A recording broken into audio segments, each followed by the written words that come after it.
Hey, all 40 subscribers. 3 of those are probably my mom.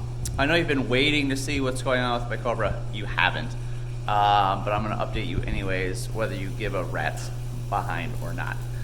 Anyway, stay tuned. Let's check out what I'm doing.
thanks for watching.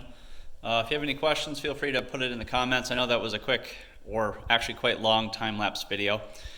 You can see my bumper is not painted yet. The bumper that was on it was damaged from the original owner. They had done some pretty goofy stuff mounting the bumper. That license plate's just hanging on there. So I'll get that painted here pretty soon. So look for that. Again, if you have any questions or comments, or you want to know how I did something, put it in the comment section. Please like and subscribe. And once I get the bumper all painted up and cleaned up, we'll get some dyno numbers and see what kind of power she makes on the dyno. Stay tuned.